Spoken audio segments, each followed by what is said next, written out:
반갑습니다. 우리 요즘에는 주변에 계신 분들과 인사하기가 조금 이렇게 꺼려지는 그런 상황이기도 합니다. 이렇게 보시면서 눈 인사로라도 이렇게 만나서 반갑습니다. 제 옆에 앉으셔서 감사합니다. 이렇게 함께 인사했으면 좋겠습니다.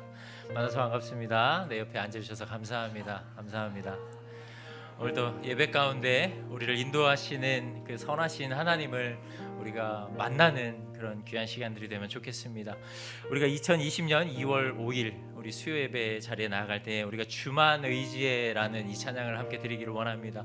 저희가 처음 부르는 그런 찬양입니다. 처음 부르는 찬양이지만 우리 가사가 참 우리의 삶이 담겨져 있고 또 우리의 고백이 되면 좋겠습니다. 우리 가사를 생각하시면서 우리 주만 의지해 이 찬양 우리 주님께 고백하며 나아가도록 하겠습니다.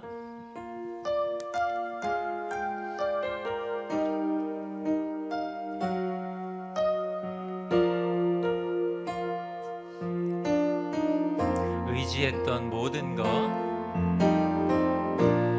의지했던 모든 것 변해가고 억울한 마음은 커져가네. 부끄럼 없이 살고 싶은 마음 주님 우리 한번 고백합니다. 주어진 내 삶이 작게만 보여도 선하신 주 나를 이끄신 분의 중심을 보시는 주님만 따르네. 날 택하신 주만 의지해. 보이는 상황에 무너질지라도 예수 능력이 나를 붙들어. 우리를 지으신 주님께서 우리 함께 계심을 믿습니다. 우리 함께 고백하겠습니다. 나를 지으신 주님, 나를 지으신 주님, 내 안에 계셔.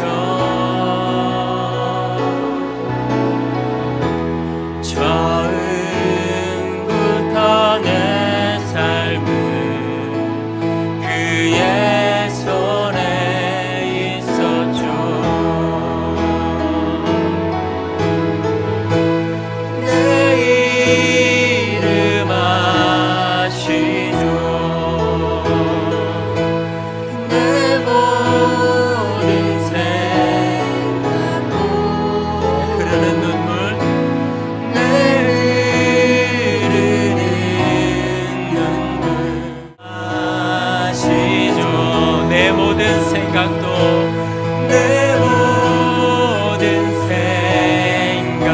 아바라 부를 때 아바라 부를 때 그가 들으신 모든 시선을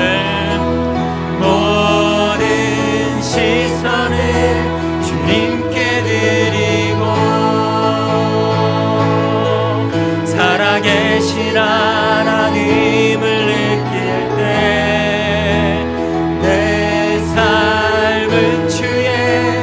역사가 되고 하나님이 일하기. 우리 한번 고백합니다. 모든 시선을 주님께 드리고 살아계신 하나님을 느낄 때 살아계신 하나님을 느낄 때 참 좋으신 하나님 감사합니다. 오늘 날씨가 갑자기 추워졌는데도 불구하고 저희들이 이 시간을 기억하고 주님 거룩하신 은혜의 존전에 또 우리의 모든 영혼을 따뜻하게 하시고 새롭게 하시고 또 뜨겁게 하실 우리 하나님의 은혜를 사모하며 이 자리에 모였습니다. 아버지, 주의 사랑하는 자녀들을 기억하시고 이 자리에 모인 주의 백성들, 주의 자녀들 바라는 그 마음의 소망처럼 우리 하나님의 임재와 은혜를 경험하는 시간이 되게 하여 주시옵소서. 오늘 시작하는 시간부터 마치는 시간까지 성령님이 친히 인도하여 주시기를 원하오며 예수님의 이름으로 기도드립니다. 아멘. 우리 성경 말씀을 한 절을 같이 읽도록 하겠습니다. 시편 119편 105절에 있는 말씀입니다. 시편 119편 105절에 있는 말씀, 아주 참 좋은 말씀, 저희가 너무 좋아하는 말씀 중에 한 말씀, 성경 안 좋아하는 말씀이 어디 있겠습니까? 다 좋아하는 말씀인데요, 저희가 더 특별히 좋아하는 말씀이 있죠. 시편 119편 105절 말씀 다 찾으셨으면 한 목소리로 같이 읽어보시도록 하겠습니다. 119편 105절 말씀 읽겠습니다. 시작. 주의 말씀은 내 발의 등이요 내 길의 빛이니이다. 아멘. 내 발의 등이고 내 길의 빛이 되시기 때문에 우리를 어느 길로 인도하실까요? 하나님이 기뻐하시는 길. 하나님이 기뻐하시는 길이 왜 중요할까요? 하나님이 기뻐하시는 길로 가야 그 길에서 생명을 얻을 수 있기 때문에 그렇습니다. 하나님이 기뻐하시지 않는 그 길, 우리가 어두움 속에서 헤매고 내 욕심 속에서 죄 가운데서 헤매다 보면 우리 하나님이 기뻐하시는 길보다는 누가 기뻐하는 길을 선택할 가능성이 높을까요? 네, 내가 좋아하는 길을 선택할 가능성이 훨씬 높습니다. 그랬을 때 주의 말씀이 우리의 앞길을 비춰주심으로 말미암아 내가 좋아하는 길이 아니라 하나님이 기뻐하시는 길이 무엇인지를 우리에게 보여주심으로 우리로 하여금 무엇을 얻을 수 있도록 도와주신다고요? 생명을 얻을 수 있도록. 왜냐하면 하나님이 기뻐하시지 않는 길로 가면 필연적으로 무엇이 임합니까?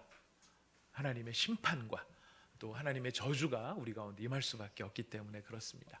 우리 하나님께서 기뻐하시는 길, 무엇이 우리를 그 길 가운데로 인도할까요? 하나님의 말씀. 하나님의 말씀. 그래서 우리가 이 말씀을 잘 아는 일을 소홀히 할 수가 없고 이 말씀을 절대 놓칠 수가 없습니다. 근데 우리가 말씀이 너무 두껍고 양이 많다 보니까 우리가 간혹 그 많음 속에서 길을 헤매고 이럴 때가 있기 때문에 우리가 파노라마를 통해서 최소한 그 머릿속에 그 성경의 지도를 한번 그려봅시다 하는 취지에서 저희가 파노라마를 진행을 합니다. 여러분, 지난주까지 해서 저희가 3강을 마쳤는데요, 3강까지 했던 내용들을 여러분 머릿속에 아마 잘 기억하시리라고 생각하고 지난주에 저희가 했던 내용도 여러분들께서 잘 기억하고 계시리라고 생각합니다. 그래서 제가 원래 오늘 의도는 들어오실 때 지난주에 칠판에 붙였던 걸 하나씩 다 드려갖고 각자 하나씩 위치에다가 이렇게 찍어보라고 이렇게 하려고 그랬는데 큰 시험에 들 것 같은 생각이 들어서 그렇게 하지 아니하고 제가 한번 이렇게 복습 차원에서 한번 하고 그 다음에 오늘 4강을 나가도록 하겠습니다.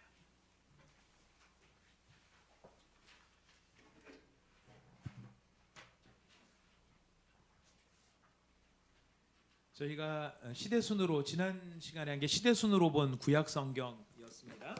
그래서 성경의 큰 틀에 세 가지 프레임이 있다고 말씀을 드렸죠. 성경은 큰 주제 세 가지 주제로 놓고 보면은 역사서가 있고 체험서가 있고 그다음에 예언서가 있다라고 말씀을 드렸습니다. 우리가 그 세 개의 큰 프레임 속에서 이제 시간순, 시대순으로 우리가 성경을 한번 배열을 해보자면 큰 기둥이 몇 개가 있다 그랬죠? 조금만 더 써보시죠. 네, 큰 기둥, 시대로 보면은 몇 시대가 있다 그랬죠? 12시대. 예.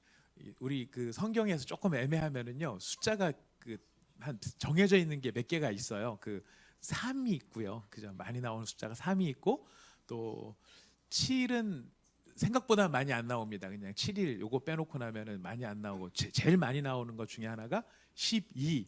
그 다음에 또 많이 나오는 게 40. 이 숫자들이 좀 많이 나오죠. 그래서 애매하면 이것 중에 하나를 둘러치시면 됩니다. 자, 성경에는 몇 시대가 있다고요? 역사의 12시대가 있다고 말씀을 드렸습니다. 그래서 이제 성경책 가운데 12개의 성경책이 역사를 이루어 가는데 첫 번째 창세기, 그다음에 출애굽기가 있고 그다음에 민숙 씨가 있고, 그다음에 그다음에가 여호수아입니다. 역사의 이야기 스토리가 있는 것들은 지금 이렇게 흘러가는 거죠. 그다음에 사사기, 그다음에 다들 기억하고 계시네요. 사무엘상. 저희도 이제 이어리스 뭐 이런 걸로 해야 될까 봐요. 이제 두 손을 못 쓰니까 좀 늦습니다. 사무엘상, 그다음에 열왕기상, 열왕기하, 그다음에 요 사이에 성경은 아니지만 중요한 사건, 바벨론 포로 시대가 있었습니다. 그 다음에 바벨론에서 돌아와서 에스라, 느헤미야. 에스라의 중요한 포인트는 돌아와서 먼저 한 일은 성전 건설, 그 다음에 성벽 재건. 그래서 모든 일에 순서가 있는데 하나님 앞에서의 삶의 순서는 우리의 삶이 흐트러졌을 때 무엇이 먼저 회복되어야 된다 그랬죠? 예배가 먼저 회복돼야 되고 그 다음에 우리의 성벽을 회복하는 일이 필요하다 말씀을 드렸습니다. 자, 이런 역사서의 큰 틀 속에서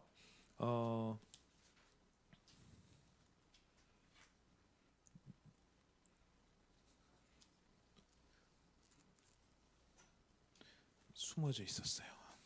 안 나오려고. 이 출애굽기하고 민수기 사이에 일어났던 일이 무엇이죠? 오경 가운데서는 나머지 책 가운데 레위기가 있었고요. 그 다음에 민수기하고 여호수아 사이에는 뭐가 있었죠? 신명기가 있었습니다. 여러분 너무 잘하시는 것 같아요. 그 다음에 역사서 가운데 역대상하가 있었죠. 역대상하. 자, 역대상은 어디로 가나? 룻기도 있다. 룻기. 자, 역사의 이야기 가운데서 사사기 시대하고 동시대에 일어났던 일이 룻기였습니다. 그 다음에 역대상은 어디에 관련된 거라 그랬죠? 사무엘하. 잘 기억하십니다. 사무엘하에는 누가 주인공이죠? 다윗이 주인공이에요. 역대상의 주인공도 누구죠? 다윗이에요. 그 다음에 열왕기 상하의 내용을 한 권으로 묶은 것이 역대하.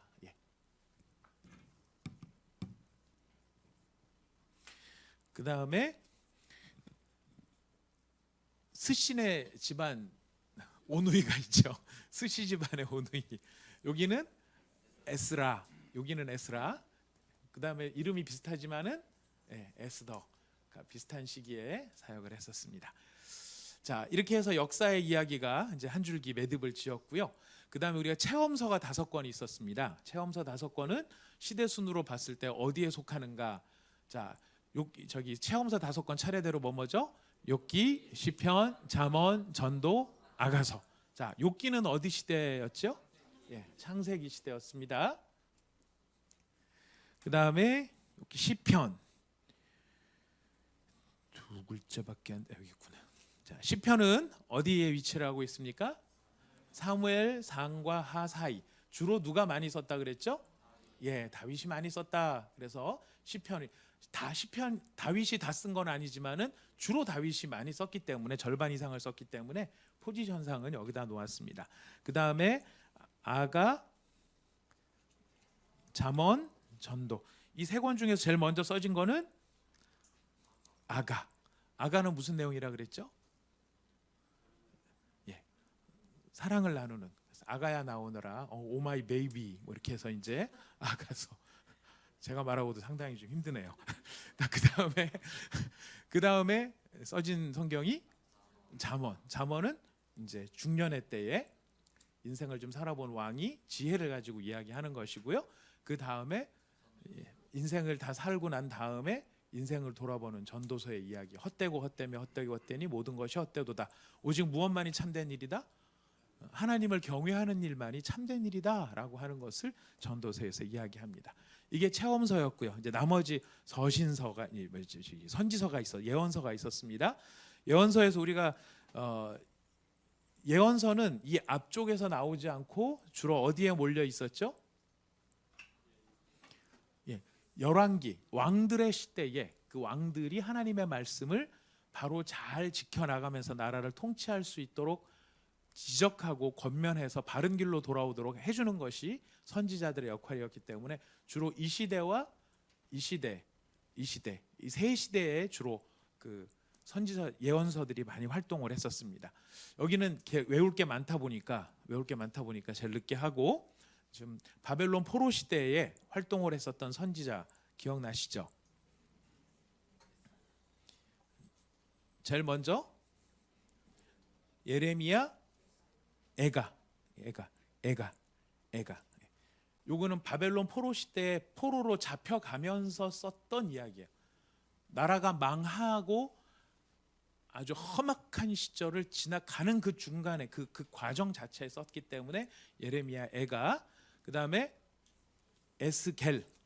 에스겔도 포로로 잡혀가서, 아니 여기가 아니죠, 죄송합니다.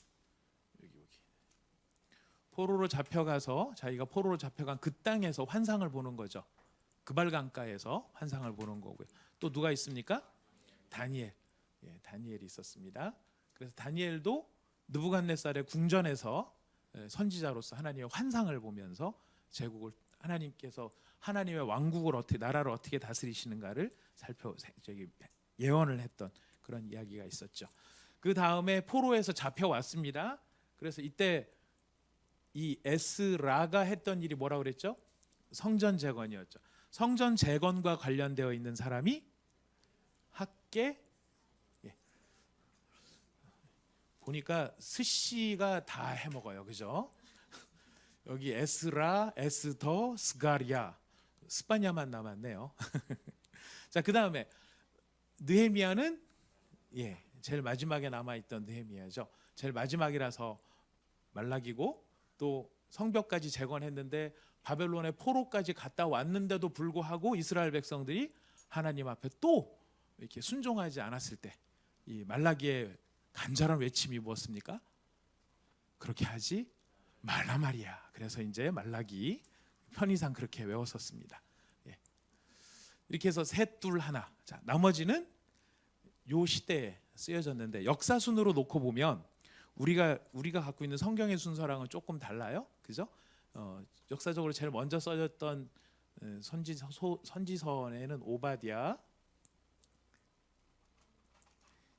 그 다음에 요엘. 다 외우셨습니다. 김태엽 집사님 감사합니다. 또 왜 대답을 안 하세요, 김태엽 집사님? 외우신 게 아니셨나요? 오요요. 자, 오요요 다. 아모스. 여긴 주로 모음들이 많이 앞에 있네요. 오요요아 뭐 이렇게. 그 다음에 호세아. 자, 그 다음에 미가 다음에 이사야. 자, 다음에 나훔. 그 다음에 스바냐, 예레미야, 하박국. 여러분들 하박국서 보면은 하박국서의 그 제일 유명한 구절 여러분 어떻게 외우시죠? 무화과 나무 잎이 마르고 포도 열매가 없으며 감람나무 그치고 논밭에 식물이 없어도 난 여호와로 즐거워하리. 어떤 상황이에요? 여기서 여기로 넘어가는 시절이에요. 그냥 살만한데 그런 얘기를 하고 있는 게 아니고, 이제 곧 진짜 망하는 시대예요. 이제 곧 쳐들어와서 이 나라가 망조가 들어갔고 나라가 망하고 포로로 잡혀가기 바로 그 직전의 상황 속에 하박국이 노래를 하는 거예요. 나라가 망해도 나는 누구로 말미암아 즐거워하겠다? 여호와로 말미암아 즐거워하겠다라고 하는 절박함이 여기에 담겨 있는 거예요. 자, 이게 우리가 똑같은 성경을 읽어도 그런 시대적인 상황이나 특징을 우리가 이해한다면 그 말씀들이 갖고 있는 무게나 그 말씀의 깊이가 정말 새롭게 우리에게 다가오게 될 것입니다. 자, 여러분들 다 기억나시죠? 뭐 다 여기까지 뭐 오요요요 이것까지 다 생각이 안 난다 하더라도, 오요요아 생각이 다 안 난다 하더라도 이런 구조만 일단 머릿속에 여러분 입력을 해 놓으셔도 성경이 이런 배열을 가지고 순서적으로 배치가 돼 있구나, 우리한테 훨씬 더 우리의 이해를 높여줄 것입니다. 자, 오늘은 저희가 뭐를 한다 그랬죠? 지도를 그려본다 그랬어요. 우리 지도를 그리기 위해서 김현주 전사님 안에 계시죠? 네, 죄송합니다. 나오셔서 얘 좀 떼어주세요.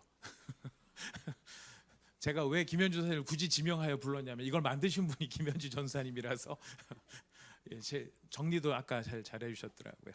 여러분 교재 다 가지고 계신가요? 예, 가지고 계신 분들은 챕터 4를 펴주시면 감사하겠습니다. 혹시 교재가 없으신 분들께서는 아마 프린트가 돼 있는 걸로 알고 있는데요. 혹시 프린트 못 받으신 분 계시면 제가 하나를 또 가지고 있습니다. 혹시 프린트 없으신 분은 드릴 수 있습니다. 네. 저기 우리 잠깐 예배 오신 우리 성도님 계신 것 같은데 없으시죠? 프린트물 없으시죠? 아, 그거 받으셨습니까? 예, 감사합니다. 자, 우리 교재를 보시면서 60페이지를 함께 보시겠습니다. 60페이지의 왼쪽 단락의 첫 번째, 두 번째, 왼쪽 단의 첫 번째 단락, 두 번째 단락을 소리내서 같이 읽어보시겠습니다. 시작. 우리 하나님께서는 이 땅과 사람들을 좋아하신다. 왜냐하면 이 모든 것을 만드셨기 때문이다. 성경을 아무데나 펴서 인명이나 지명, 이 언급된 부분에 표시해 보면 표시된 부분이 정말 많다는 것을 알 수 있다. 만약 사람과 장소에 대해 언급한 부분을 성경에서 모두 지운다면 성경은 분량과 의미 면에서 매우 축소될 것이다. 하나님의 말씀은 2930명의 인명과 1551개의 지명으로 구성되어 있다. 동일한 인명이나 지명이 반복되는 경우를 하나로 계산해도 이렇게 많다. 당신은 그게 나랑 무슨 상관이지? 라고 반문할지 모른다. 하지만 성경에 당신 이름이 나온다고 해도 대수롭지 않게 넘어가겠는가? 예. 우리가 성경을 읽다 보면은 사는 수많은 사람들의 그 인명 때문에 우리가 당황할 수 있고요. 지명 때문에도 우리가 그 지명이 그 지명 같고 막 그런 그 지명이 그 지명, 오지명 같고 막 이런 생각이 날 수도 있어요. 자, 인명이 모두 몇 명이 등장한다고요? 2930명의 사람 이름이 등장합니다. 지명은 모두 몇 개가 나온다고요? 1551개가 나온다. 자, 인명과 지명이 이렇게 많다라고 하는 것이 무엇을 의미하는 것일까요?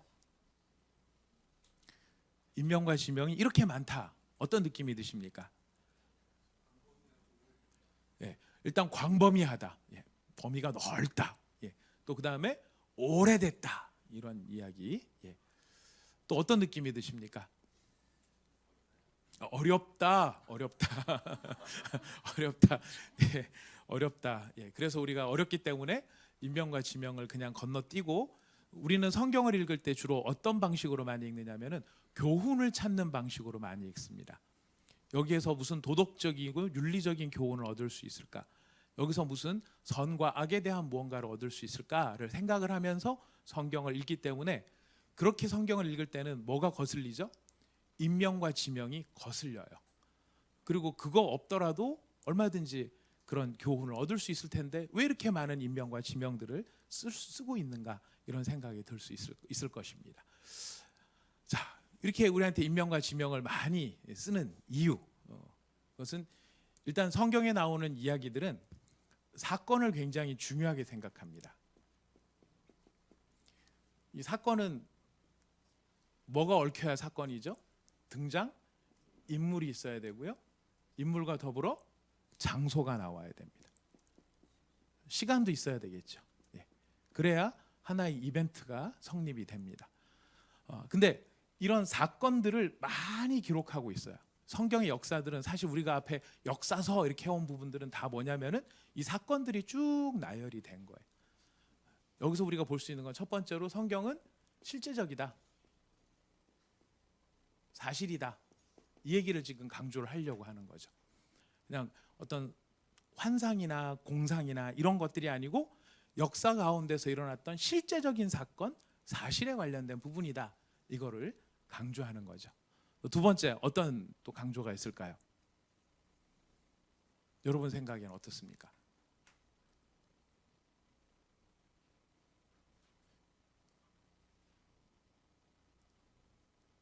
여러 가지 생각들이 막 오고 가시는 것 같아요.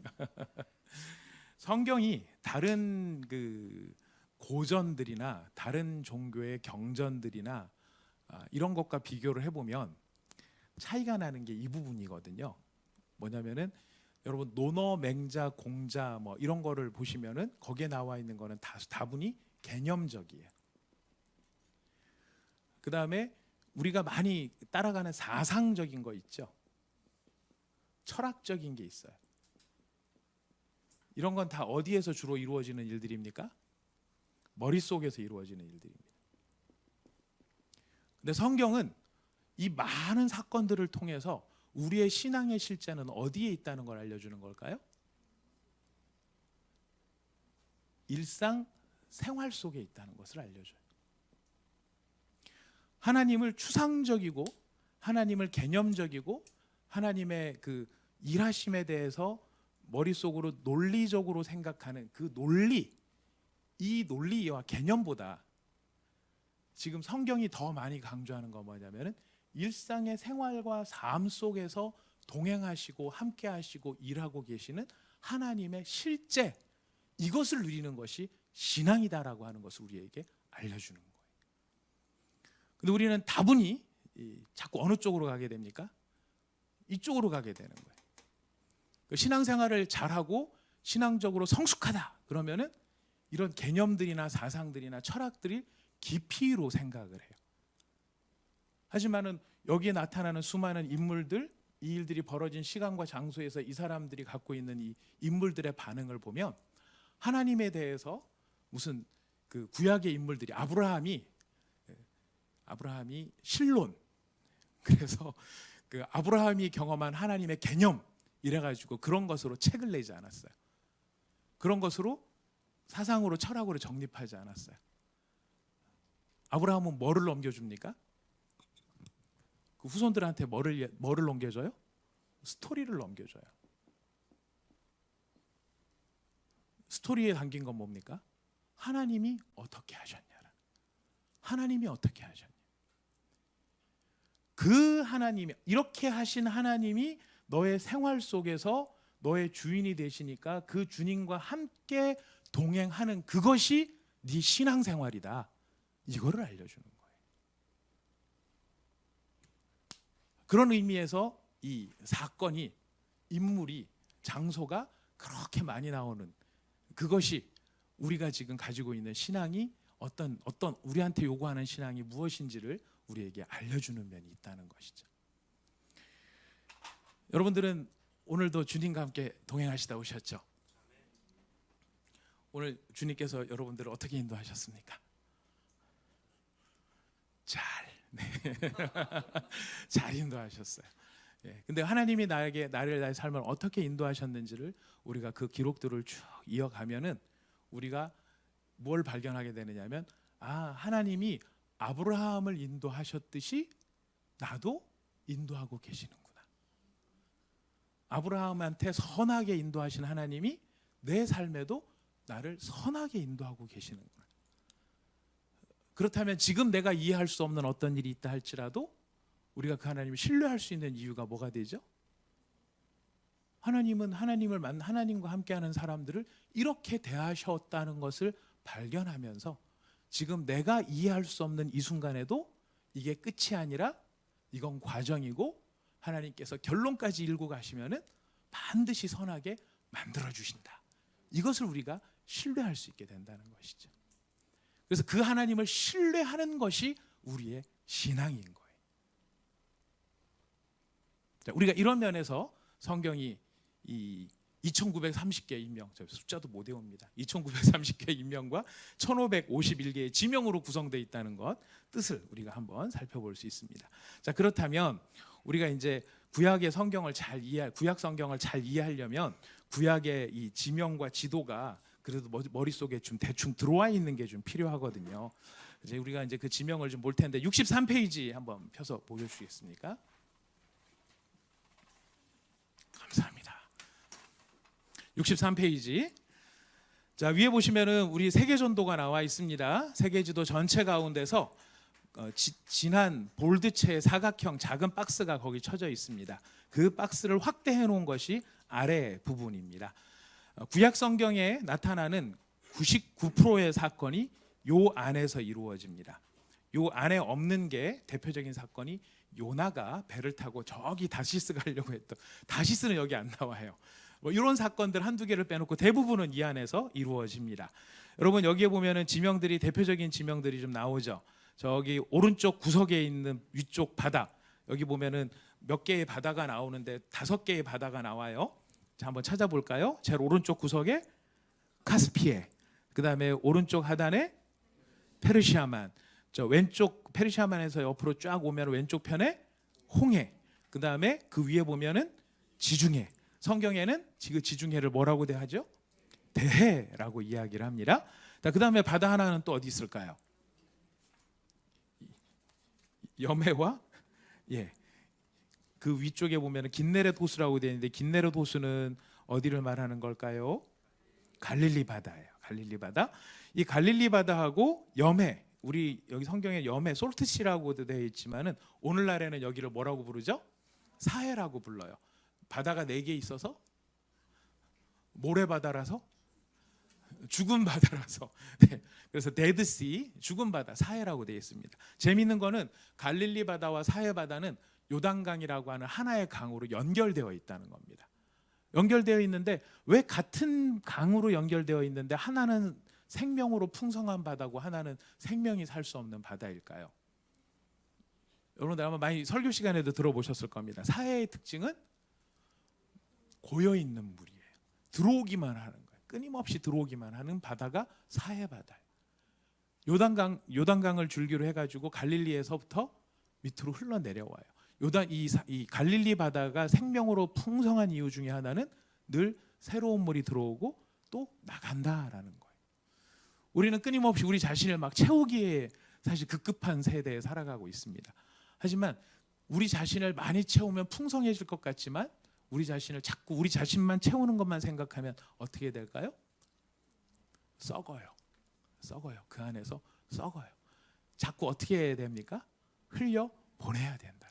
그래서 순장을 하셔야 되고, 그래서 교사를 하셔야 되고, 그래서 리더를 하셔야 됩니다. 자꾸 받기만 하면 안 돼. 자꾸 흘려 보내야 돼요. 그게 사는 길이에요. 진짜 그래요.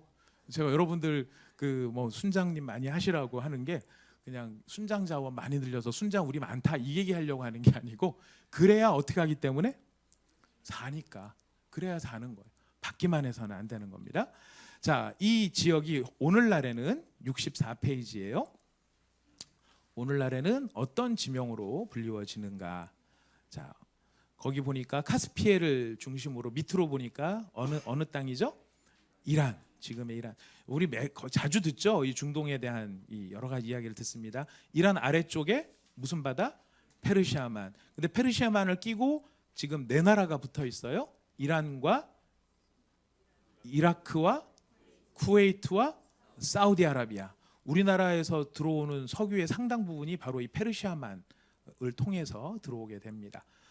페르시아만과 2개의 홍해 사이에 끼어 있는 데가 사우디아라비아인데요. 사우디아라비아 왼쪽 편에 홍해가 있고, 홍해를 건너 어느 나라가 있습니까? 이집트가 있습니다. 그 홍해 이쪽 왼쪽 불, 오른쪽 불을 보면은 어디랑 연결이 되어 있느냐면은 요르단과 이스라엘이 연결되어 있고요. 그 이스라엘 위쪽에는 시리아, 지금 내전을 한참 치르고 있죠. 그리고 그 레바논이 지금 같이 위치를 하고 있습니다. 최근에 터키가 시리아를 침공했죠. 여기도 지금 또 터키가 밀고 내려갔습니다. 그래서 지금 여기가 한참 또 긴장감이 높아지고 있는 상황이고요. 이 이란과 터키 위에 무슨 나라가 있죠?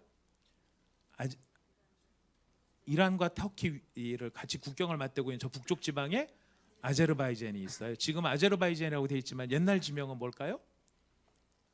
소련이에요. 소련. 네, 소련. 김태엽 집사님 다녀오셔서 잘 아시는 거예요. 소련이랑 국경을 맞대고 있었어요. 터키하고 이란이. 그래서 여기가 늘 긴장감이 높은 지역입니다. 자, 이 긴장감이 높은 현대 지역인데 우리가 이제 성경을 이해하기 위해서 알아야 될 한 가지 더 지역적 특징이 있습니다. 65페이지에 보시면은 거기에 초록색으로 지금 이렇게 딱 칠해놓고 거기를 뭐라고 이름을 붙여놨죠? 비옥한 초승달 지역. 초승달처럼 생겼나요? 네, 정말 상상력이 풍부하신. 전 처음에 보고 이게 왜 초승달이야? 이게 왜 초승달이야? 이게 사막의 앞다리가처럼 생겼구만. 이게 왜 초승달이야? 막 이런 생각이 들었었어요. 자, 그런데 우리 이해를 위해서 좀 단순화 시켜가지고 이 모양을 무슨 모양으로 지금 잡은 거죠? 초승달 모양으로 이렇게 잡았어요. 초승달 모양으로 잡은 이 지역을 앞에 뭐라고 써붙여 있냐면 비옥한이라고 되어 있죠. 자, 그렇다면은 이 지역을 제외한 나머지 부분들은 어때요? 사실 비옥하지 않다는 이야기죠. 근데 이 비옥한 초승달 지역을 가만히 보니까 특징이 뭐냐면은 강을 끼고 있어요. 그렇죠? 저 위에 보니까 제일 오른쪽에 위쪽에 있는 강은 무슨 강이죠? 티그리스 강. 아래쪽이 유프라테스 강. 그 다음에 저 애굽 쪽에 있던 강은 나일강. 가나안 쪽에는 요단강. 바로 그 유프라테스, 티그리스, 그 다음에 요단강, 나일강으로 이어지는 요 지역이 강을 끼고 있기 때문에 비옥한 지역이 되는 것입니다. 근데 여기에 이 비옥한 지역을 중심으로 뭐가 건설이 되느냐면은 여러 제국들이 건설이 됩니다. 그래서 그 지역으로 보면은 제일 밑에 지역에 그 페르시아만을 끼고 있는 제일 밑에 지역에 무슨 이름이 나오죠? 갈대아라고 나오죠. 갈대아. 갈대아 우루. 그 처음에 저는 이걸 들었을 때 갈대와 우루로 들었어요. 중학교 다닐 때. 그래서 저쪽은 우루라는 지방이 있는데 거기는 갈대가 무성하게 나는, 갈대가 된 사람들이 많이 사는 뭐 이런 것으로 해석을 했는데 그게 갈대와가 아니고 갈대아 지역이에요. 지역 전체가 갈대아 지역이고 그 중에 한 도시가 우르라고 하는 도시가 그 안에 있었던 거죠. 자, 그 위에 보면은 고대 제국 바사, 우리 세계사에서는 페르시아라고 배웠고요. 그 갈대아 지역 위쪽에 바벨론, 또 상류로 올라가면서 아수르, 더 상류의 지방에는 메소포타미아. 그래서 쫙 꺾어지면서 밑으로 내려오면서 가나안 지역이 있고 가나안 지역을 더 내려오면은 애굽이 이어집니다. 이건 굉장히 대표적인 성경 지명이기 때문에 우리가 한번 써보는 게 필요해서 여러분들 들어오실 때 받은 페이퍼 있으시죠? 2장짜리. 못 받으셨어요?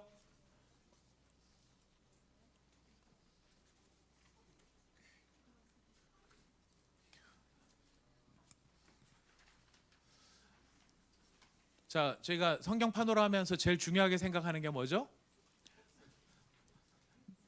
예, 복습. 이것을 달리 표현하면 내 손으로 해보는 게 중요해요. 내 손으로 써보는 게 중요합니다. 예, 자기 손으로 써볼 수 있는. 두 번째 페이지를 여러분 열어주시면 됩니다. 거기 비옥한 초승달 지역을 그려놨어요.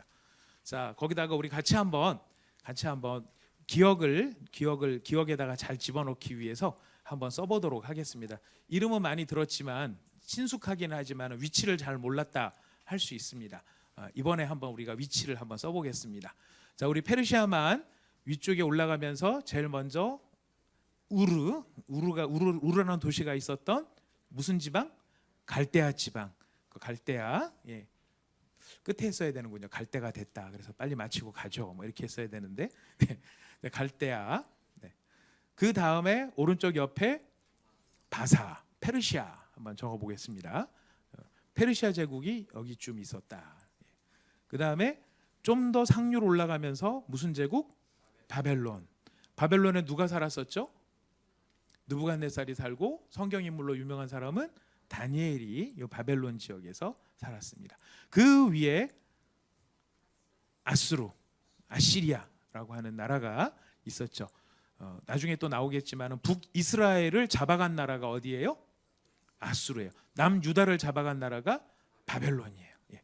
자, 그 다음에 아시리아 제국에서 조금 더 올라가면 메소포타미아. 예. 그 다음에 내려오면서 시리아 한번 적으면 이가 시리아. 네. 그 다음에 내려오면서 잘못 읽으면 안나가로 읽습니다. 네. 안나가가 아니고 가나안입니다. 네, 가나안. 그 다음에 가나안 옆쪽에 모압이 있고 모압 아래쪽에 에돔이 위치합니다. 그 다음에 내려오면서 애굽이 있고요. 그죠? 예, 그다음에 저 위에 이제 살짝 들 가려졌는데 거기에 이제 섬이 하나가 있죠. 예, 구브로 섬인데 요즘 말로 하면 키프로스 혹은 사이프러스라고 말하는 구브로 섬이 있습니다. 그리고 그 구브로 섬이 있는 그 지역 전체의 큰 바다가 대해 혹은 지중해. 이걸 한번 써보셨죠? 예, 잘하셨습니다. 자, 한번 써보셨고 그 다음에 이제 저희가 뒤로 넘어가면서 이제 지도를 이제 직접 우리 이제 진짜 중요한 시간들을 가져보도록 하겠습니다. 우리가 구약 성경에 있는 구약의 그 구약 성경의 배경이 되는 지역을 그림으로 잘 그리기 위해서 아주 멋진 스토리로 누군가가 만들어 놓은 게 있었어요. 여기에 하나의 캔버스가 이렇게 있다고 보고요. 여기에 이제 지도를 그리는 겁니다. 자, 이 지도에 배가 한 척 등장을 합니다. 이 배가 지나가는데 이 배는 무슨 배였냐면 낚싯배였어요. 낚싯배니까 뭐를 잡아야 되죠?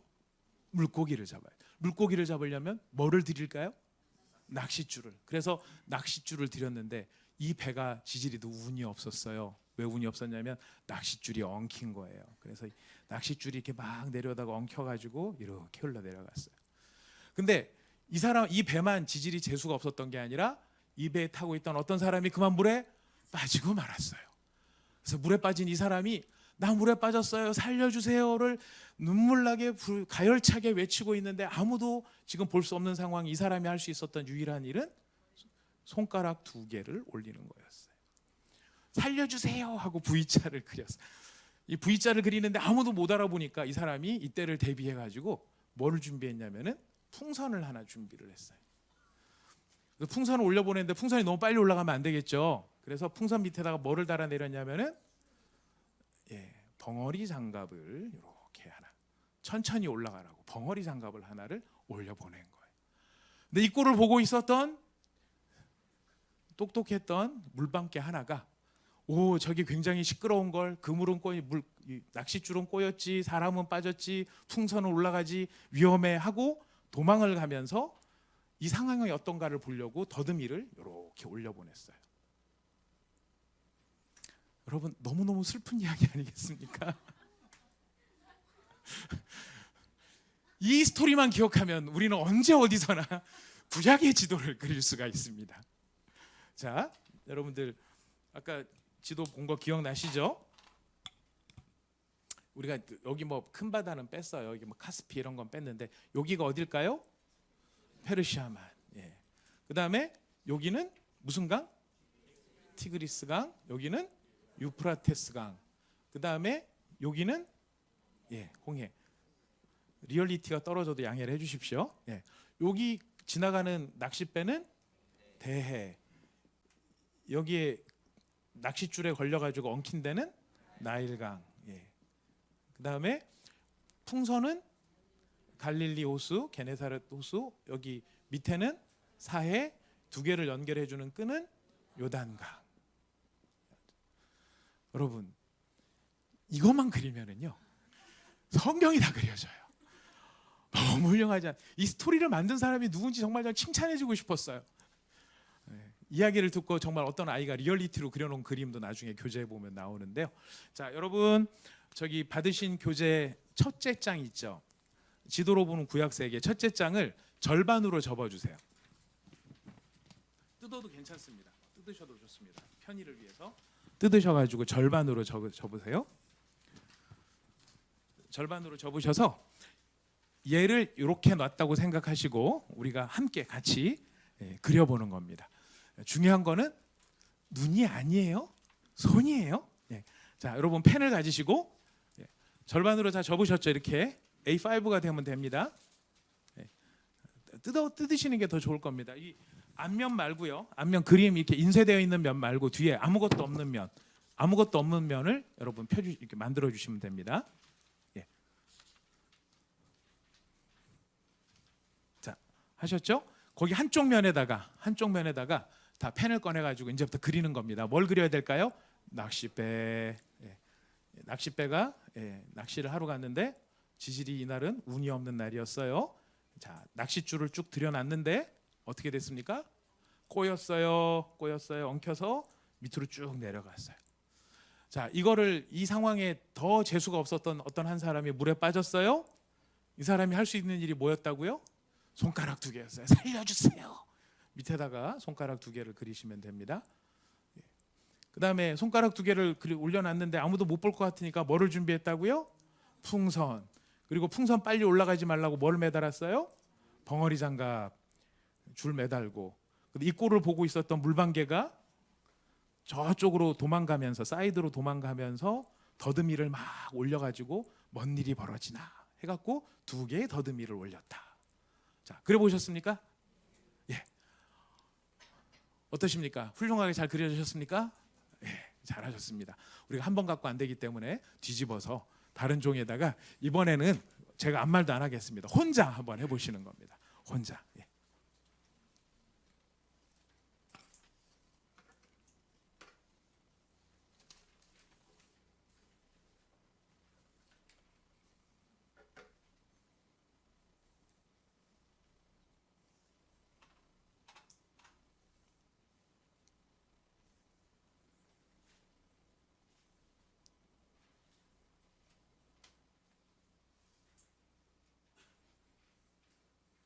자, 혼자서도 잘 그리실 수 있으시죠? 이제 워낙 스토리가 너무 판타스틱하고 재미있어서 절대 잃어버릴 수가 없으시겠죠. 어딜 가나 누구한테나 다 말씀해 주실 수 있을 겁니다. 자, 지도를 그릴 때는 리얼리티가 중요한 게 아니죠. 그죠? 우리가 딱 보고 개념만 잡으면 돼요. 우리나라 지도 어떻게 생겼죠? 급하게 그릴 때 이렇게만 해도 우리나라 지도라고 다 생각해요. 이게 너무 크잖아 이쪽이, 이런 얘기 필요 없어요. 지도는 우리가 뭘 할 때의 지도는 이 개념만 잡을 수 있으면 돼요. 사실 따져놓고 얘는 위로 더 올라가야 돼요. 하지만 그런 거 중요하지 않고요. 아무튼 이게 대해고, 이게 요단강, 이게 사해, 이게 홍해, 이게 페르시아만, 이것만 할 수 있으면은 여러분 되는 것입니다. 자, 이렇게 해서 이제 지도를 그렸다면 지도를 왜 그렸는가? 예, 이제 이 지도에다가 이제 뭘 앉혀야 돼요. 자, 오늘의 목표는 모세 오경까지 앉히는 겁니다. 써놔도 괜찮겠다. 써놔도 괜찮겠다. 여기가 티그리스강, 여기가 유프라테스강. 자, 성경은 역사가 어디로부터 시작되냐면 창세기로 시작이 되죠. 창세기에는 중요한 4가지 사건이 나옵니다. 창세기 앞부분에 제일 먼저 나오는 사건이 창조, 그 다음에 창조 다음에 타락, 그 다음에 홍수, 그 다음에 바벨탑 사건. 이런 일들의 주 무대가 되는 곳이 어디냐 그랬었을 때 에덴 동산 얘기를 해요. 에덴 동산의 위치가 어디냐?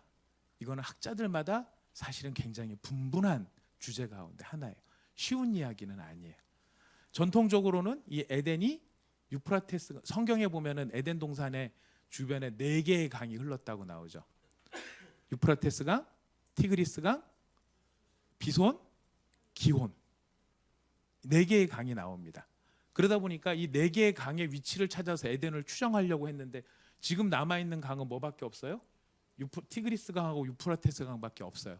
그래서 이걸 가지고 추정을 하다 보니까 여기 사이 어디쯤이다 라고 생각을 해왔던 게 전통적인 방식이었어요. 그러다 이제 최근에 기혼에 대한 이야기가 나오면서 기혼이라는 셈이 예루살렘에 있어요. 그러니까 예루살렘의 위치가 유프라테스강, 티그리스강, 그리고 지금은 사라지고 없는 어떤 강, 이렇게 해갖고 예루살렘의 위치가 에덴이다라고 주장하는 학자도 있어요.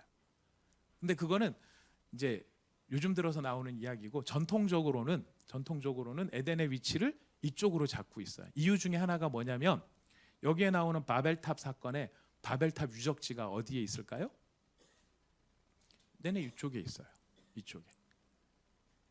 그리고 홍수로 말미암아 방주가 닿았던 아라랏산의 위치가 어딜까요? 예, 네네 이 근방 쪽에 있는 거죠. 이란 이쪽 지역에 있는 거죠. 자, 그러다 보니까 지금 그 정확한 에덴의 위치가 어딘지는 우리가 잘 알 수 없다 하더라도 중요한 4가지 사건의 배경이 되고 있는 지역이 어디다?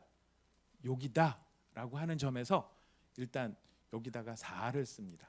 여기서 네 가지 큰 사건이 있었다. 창세기의 시작이니까 네 가지의 큰 사건이 있었는데 이 바벨탑 사건 다음에 누구를 부르시죠? 하나님이 바벨탑 사건 다음에 누구를 부르시냐면은 아브라함을 불러요. 아브라함을 어디서 부르죠?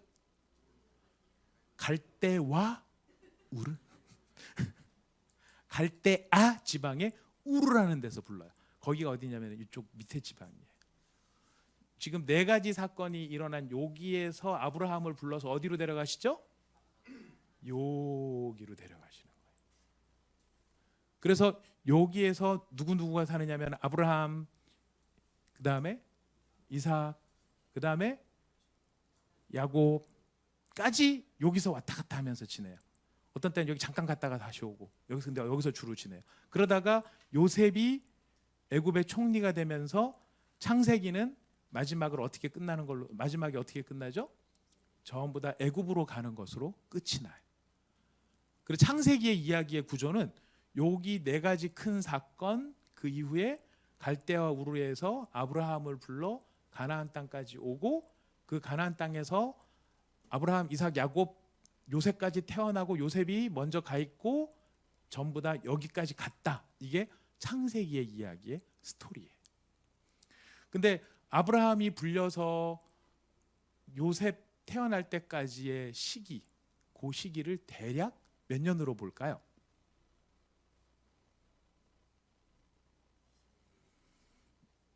몇 년간으로 볼까요? 기간이 대략입니다. 확실히 아니고 400년 정도로 봐요. 그러니까 아브라함이 불려서 마지막에 여기까지 내려가는 기간이 약 400년인데 아브라함이 처음에 왔었을 때는 몇 명? 인원이 70명이 왔어요. 좀 많이 오지 않았을까요? 일단 아브라함하고 사라하고 두 사람이 왔고 그 사람 사이에 자식은 없었어요. 그러다가 자식을 낳고 나중에 애굽으로 이주할 때는 몇 명 정도 되죠? 70명 정도가 되죠. 그죠? 70명. 400년 동안 70명이 준비가 돼요. 근데 이 사람들이 여기 내려가면서 여기서 몇 년을 머물죠? 400년을 머물러요. 400년을 머물면서 몇 명으로 늘어나나요? 최소 200만. 최소 200만. 그 근거는 남자만 장정만 60만. 장정은 몇 살부터 몇 살까지일까요?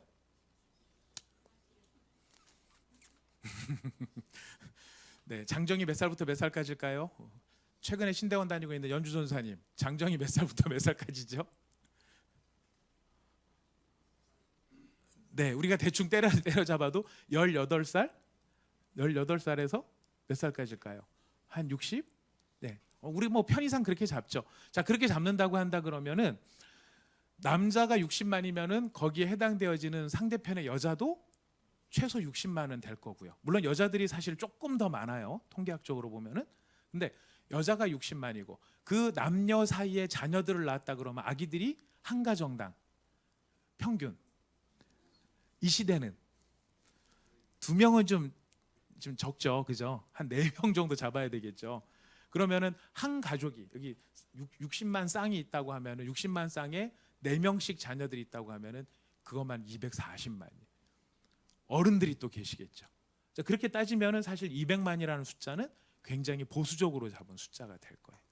그래서 어떤 사람들은 200만이 아니라 많게는 500만, 700만까지도 얘기하는 사람이 있는데 뭐 그때 안 쉬어봤으니까 우리가 알 수 있는 거는 장정만 60만. 요 몇 년 만에 이렇게 된 거라고요? 400년 만에. 아니 400년 만에 하나가 70 되는 것도 400년 걸렸는데 70이 200만 되는 것도 한 400년 만에 이런 일이 일어났어요. 그 성경에 보면 참 재밌는 게 뭐냐면은 그 바로가 이 인구가 하도 갑자기 팍 이렇게 늘어나는 걸 보고 산하 제한을 하죠. 그랬을 때 산파들이 뭐라고 얘기합니까? 예, 히브리 여자들은 굉장히 강해서 우리가 날 때가 가면 이미 다 낳고 지 혼자서 몸 털고 일어나더라. 뭐 이렇게 얘기를 한 거예요. 그 정도로 강인하고 하나님이 복 주심으로 이 민족이 아주 다산의 복을 누리게 되었습니다. 그래서 이제 이게 실제로 가능한가를 갖고 인구학자들이 이렇게 세대로 30년을 한 세대로 해가지고 이제 아기 낳을 수 있는 연령으로 해가지고 계산을 해봤을 때 충분히 나올 수 있는 숫자였다 하는 게 나왔어요. 자, 아무튼 자 창세기는 이렇게 흘러간다. 창세기의 시작은 네 가지 중요한 사건, 그리고 아브라함이 여기서 불려 나와서 어디까지 가는 일? 애국까지 가는. 여기가 창세기예요. 출애굽기는 뭘까요? 살고 있던 여기에서 나와요. 어디로 나갔을까요? 예. 이게 너무 사실 멀리 떨어져 있어요. 이쯤에 올라와 있어야 되는데. 자, 홍해를 건너서 어디로 갔어요? 시나이 반도, 시내 반도까지 갔어요. 그래서 여기에 있는 정확한 위치는 모르지만 시나이 반도에 어디에 있는 무슨 산? 시내산. 시내산까지 가는 것이 출애굽의 여정이에요. 여기가 출애굽기. 시내산에 가서 뭐 했을까요? 십계명을 비롯해서 하나님의 말씀을 받았죠. 그 말씀이 집대성되어 있는 게 레위기. 그래서 시내산까지 와서 시내산에서 뭐 했냐? 말씀 받은 레위기. 자, 레위기에서 말씀을 받고 이게 한 2년, 대략 약 2년으로 잡아요. 자, 2년 동안 여기서 말씀을 다 받았어요. 시내산 앞에서. 그래서 이 사람들이 출발을 해요. 말씀 다 받았으니까 어디로 가야 됩니까, 이제? 목표는 가나안 땅이에요. 쫙 가나안 땅 가다가 여기 지점에서 섰어요. 여기가 어딜까요? 그 이름도 유명한 가데스 바네아예요. 가데스 바네아가 왜 유명한가요? 여기서 이스라엘 민족의 역사가 갈려버렸어요. 이 가데스 바네아에서 이 몇 명의 정탐꾼이 출발하죠? 애매할 때는 어떻게 하라고요? 12. 네. 애매할 때는 12이에요. 12명의 정탐꾼을 보내서 정탐을 하고 왔어요. 정탐 다 하고 난 다음에 결론이 뭐였어요? 거기 못 들어간다였어요. 10명이 못 들어간다. 2명은 들어간다. 2명 들어간다고 한 사람이 누구죠? 여호수아와 갈렙. 여호수아와 그러면은 갈렙은 잘하시는데 거꾸로 물어봤더니 순간 당황하시더라고요. 갈렙과? 왜냐면 맨날 여호수아와 갈렙 이렇게 물어봐가지고. 자, 여기서 어쨌든 여기서 못 들어간다라고 하나님 말씀에 불순종하는 바람에 뭐가 시작이 됩니까? 유랑 생활이 시작이 됩니다. 여기서 이렇게 계속 유랑을 해요. 몇 년간? 40년간. 여기가 네 느보산이고 요 앞에가 여리고예요. 자, 어디까지 가요? 이렇게 헤매다가 느보산까지 가요. 이 느보산에서 모세가 마지막 설교를 해요. 여기가 신명기예요. 자, 모세 오경의 지리적인 배경이 이와 같아요. 자, 어떻게 한다고요? 4가지 큰 사건. 창조, 타락, 홍수, 바벨탑. 4가지 큰 사건 뒤에 하나님께서 누구를 부르셨다? 아브라함을 갈대와 우르에서 불러서 어디까지 갔다? 가나안 거쳐서 애국까지. 여기가 성경으로 말하면 창세기. 이 여기서 400년 지낸 다음에 이스라엘 백성들을 다시 애굽에서 끄집어내셔서 어디로 일단 데려가셨다? 시내산. 여기가 출애굽기. 시내산에서 하나님이 말씀을 주셨죠. 여기가 레위기. 여기서 말씀을 다 받고 난 다음에 가데스 바네아에 올라갔는데 여기서 불순종하는 바람에 헤매기 시작을 하죠. 몇 년간? 40년간. 자, 보니까 다 40 아니면 12 막 이렇잖아요. 그래서 어디까지 가요? 느보산. 느보산에서 모세가 신명기. 지난주에 말씀드렸습니다. 이 신자는 무슨 신자라고요? 이걸까요? 아니면 뭐 이걸까요? 예, 2번째. 이 신자죠, 이 신자. 예. 거듭, 반복. 하나님의 말씀을 거듭 알려준 그 기록이 신명기인 거예요. 자, 이렇게 하니까 이 창세기부터 모세오경의 지리적 배경을 다 아시겠죠. 자, 이제 여러분 아까 펴놓으셨던 두 이렇게 그려놓으신 거 있으시죠? 중요한 건 뭐예요? 누가 알아야 된다? 내가 알아야 된다. 들을 때는 아는 것 같지만 막상 해보면 더 잘할 수 있어요. 자, 2장을 펴놓으셨는데요. 2장을 그리셨는데 첫째 장에다가만 한 장에다가 2장 그리신 거 맞죠? 한 장에다가 한번 그려보세요. 먼저 뭐를 창세기부터 출애굽기까지 창세기, 출애굽기, 레위기, 민수기, 신명기 이렇게.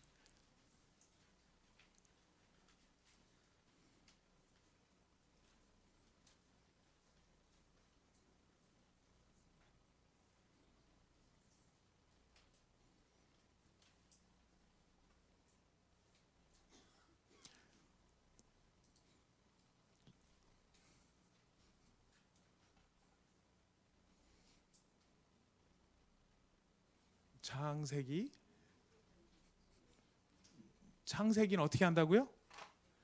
유프라테스 강하고 티그리스 강 사이에서 4개의 중요한 사건 사자를 그리시고 사자의 끝에서 아브라함을 불러서 가나안 땅까지 가서 나일강까지 애굽까지 여기가 창세기. 그 다음에 출애굽기는 나와서 시내의 반도에 가서 시내산에서 계명받고 여기서 레위기. 말씀을 다 받은 다음에 가데스 바네아에까지 올라갔다가 불순종하는 바람에 헤매는 40년 민수기. 40년 다 끝난 다음에 여리고가 마주 보이는 느보산. 거기에서 신명기.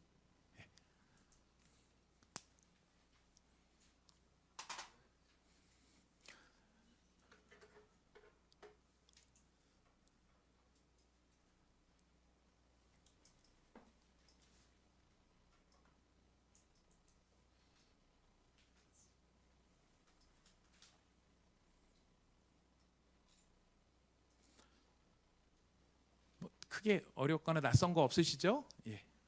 창세기, 출애굽기, 레위기, 민수기, 신명기. 자, 여러분 아마 다 해보셨으리라고 생각합니다. 자, 중요한 건 뭐냐면 내 머릿속에 들어왔나 안 들어왔나는 어떻게 알 수 있을까요? 남한테 설명할 수 있느냐 없느냐를 가지고. 저 한 장 남았죠? 그죠? 아까 그려 연습하셨던 거 한 장 남았죠? 그거 왜 남겨놨을까요? 다른 사람한테 설명해 보라고. 2분씩 짝을 짓도록 하겠습니다. 우리 임상규 집사님, 우리 황택균 집사님하고 같이 이렇게 같이 하시는 게 편할 것 같습니다. 이종순 집사님, 우리 조인재 집사님하고, 그다음에 우리 2분 정 집사님 같이 하시고, 우리 우리 홍필선 집사님, 서추현 집사님 같이. 자, 우리 여기서 놀고 계시는 우리 성용희 집사님, 짝 없는 우리 여령 집사님 짝이 없으시네. 저쪽으로 가시겠습니다.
자, 다 해보셨죠? 설명들 다 해보셨죠?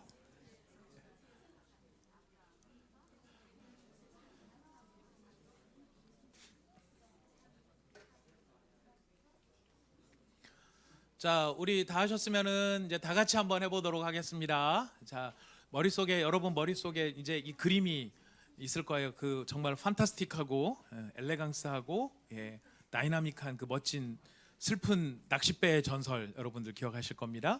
자, 낚싯배의 전설을 머릿속에 넣고 머릿속에 지도가 아마 있으실 거예요. 자, 창세기부터 한번 머릿속으로 한번 그려보겠습니다. 창세기, 티그리스 강과 유프레테스 강 사이에서 벌어진 몇 가지 사건? 네 가지 사건. 창조, 타락, 홍수, 바벨탑. 자, 이 네 가지 사건이 끝난 다음에 하나님께서 갈대와 우르에서 아브라함을 부르셔서 가나안 땅으로 오셔서 거기서 이삭, 야곱, 그다음에 12아들을 낳고 요셉이 내려간 걸 따라서 이 애굽까지, 거기까지가 뭐라고요? 창세기. 거기서 400년 만에 나와서 출애굽을 했죠. 어디로 와요? 시내산. 시내산 앞에서 하나님 말씀을 받아요. 레위기. 거기서 2년간 말씀 받고 난 다음에 어디로 올라가요? 가데스 바네아. 거기서 불순종하는 바람에 헤매고 돌아다녀요. 무슨 성경? 민수기. 그다음에 40년 다 끝나고 난 다음에 여리고가 내려다 보이는 느보산 앞에 와서 신명기. 모세가 다시 하나님의 말씀을 말씀해 주는 신명기. 자, 다 됐죠? 모세오경이에요.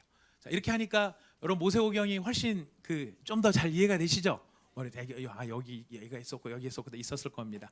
자, 중요한 것 기억하셔야 됩니다. 앞에 제가 오늘 말씀드린 게 사실 굉장히 중요한 말씀을 하나 드렸는데요. 신앙은 개념과 사상과 철학이기 이전에 무엇이다? 삶이다라는 거예요. 삶. 우리의 일상의 삶 속에서 누구와 함께 동행하는, 하나님과 동행하는 삶의 이야기. 그래서 성경은 어떤 철학적인 논쟁이나 이게 아니라 사건으로 이어지는. 그래서 우리가 성경의 인명과 지명이 사실은 굉장히 중요한 것이다. 머릿속에 오늘 꼭 넣어주시면 감사하겠습니다. 자, 우리 기쁨으로 찬양 133장 찬양하고 기도하고 마치도록 하겠습니다. 기쁨으로 찬양 133장. 신앙은 무엇이라 그랬죠? 삶이라 그랬어요. 지금 이 순간 이곳에서 내 삶의 바로 그 자리에서 하나님과 동행하고 그 하나님의 지배를 받는 것이 우리의 신앙의 실제입니다. 신앙은 우리가 신앙생활을 한다는 것은 개념도 중요하고 사상도 중요하고 철학도 중요하지만 더 중요한 게 있었습니다. 그것은 바로 이곳에서 지금 이 순간 내 삶의 자리, 바로 이 상황 속에 살아계신 하나님과 동행하며 그 하나님의 지배를 받으며 그 하나님께 순종하는 것, 바로 그것이 신앙의 본류라고 하는 것을 우리가 오늘 정리해 보았습니다. 우리 시간 함께 기도할 때 주님, 오늘 모세오경의 이 상황들을 쭉 보았는데 하나님께서 이 모든 사건들, 또 이 사람들, 이 상황들과 지명들을 통해서 바로 하나님이 선택해 내신 백성, 하나님이 지명하여 부르신 바로 그 사람이 주님의 지배를 받고 주님께 순종하며 주님과 함께 동행하는 기록을 남겨놓으셨고 그것이 신앙인 것을 보았습니다. 하나님, 바로 저에게 이런 믿음이 있게 하여 주시옵소서. 우리가 개념도 중요하고 철학도 중요하고 사상도 중요하겠지만 바로 지금 이 순간 이 자리에서 살아계신 하나님께 사랑을 드리고 하나님 말씀을 순종하는 그런 믿음의 사람 서로 살기를 원합니다. 주님, 저를 받아 주옵소서. 같이 기도하시겠습니다.